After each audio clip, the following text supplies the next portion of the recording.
Hey there, let's take a look at a plane born in crisis, perfected in war, and immortalized in legend. The Spitfire embodies a potent mixture of innovation, sacrifice, and national spirit. The Spitfire's story begins in the mind of one man, Reginald Joseph Mitchell, an aeronautical engineer whose brilliance would help turn the tide of global conflict. Working for Supermarine Aviation Works in the 1930s, Mitchell had already gained attention with a series of racing seaplanes.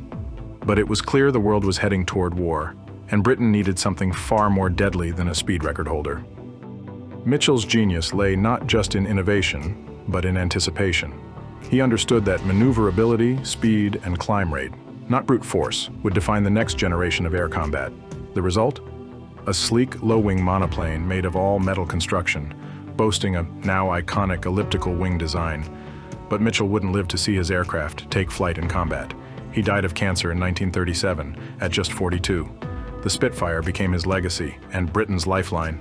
The first Spitfires were built at Supermarine's factory in Woolston, a suburb of Southampton. Here, engineers and craftsmen worked in what was a relatively small-scale artisanal setup by modern standards.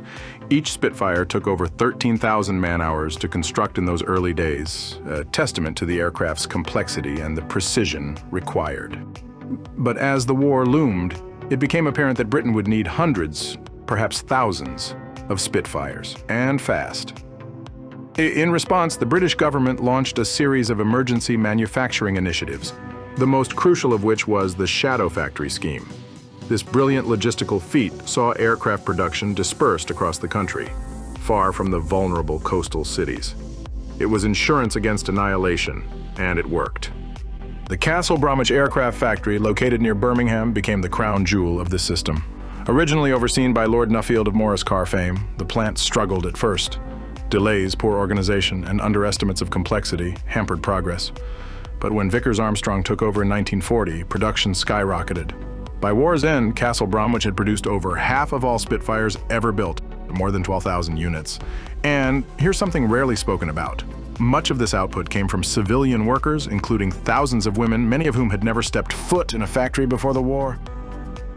Starting with its shape, the elliptical wings, while complex to manufacture, gave it an exceptional balance of speed and agility. They allowed the Spitfire to turn inside nearly any German fighter, particularly the dreaded Messerschmitt Bf 109. Then there was the engine, the mighty Rolls-Royce Merlin. This 12-cylinder liquid-cooled power plant gave the Spitfire its speed, climbing power, and growl. In later versions, it was replaced with the even more powerful Rolls-Royce Griffon engine, allowing the aircraft to evolve and remain competitive throughout the war. And don't forget the cockpit. Tight, responsive, and by many pilot accounts, almost intuitive. The Spitfire didn't fight for you, it fought with you. It became an extension of the pilot's will, a dance partner in the deadly ballet of air combat. In the summer and autumn of 1940, the very survival of Britain hinged on one thing: control of the skies. The German Luftwaffe launched Operation Sea Lion, a plan to invade Britain, but first, they needed to destroy the RAF. What followed was one of the most ferocious air campaigns in history, the Battle of Britain. While Hawker Hurricanes shouldered the bulk of bomber interceptions, it was the Spitfire that engaged the Luftwaffe's elite fighters. Its superior performance at high altitudes made it a formidable adversary for the German Bf 109s, leading to countless swirling dogfights above England's countryside. The public adored the Spitfire. It was fast, sleek, and deadly, a perfect metaphor for Britain itself. During those fateful months, it wasn't just an aircraft. It was a symbol of national identity. Even Winston Churchill, in his famous speech, alluded to the RAF's role with the immortal line. The Spitfire wasn't limited to just the British Isles. As the war grew, the Spitfire's combat zone also widened. It soared over the North African desert, contending with heat, sand, and the Luftwaffe's Africa Corps. It soared above the jungles of Burma, assisting Allied ground forces in sweltering humidity. It engaged in combat in Italy, France, the Low Countries, and elsewhere. It was also modified for different purposes, like the Seafire version, a naval variant that took off from aircraft carriers, and the photo reconnaissance version, unarmed and coated in sky blue, ventured deep into hostile land, documenting images essential for invasion strategy. Overall, the Spitfire was constructed in 24 official versions and numerous subvariants.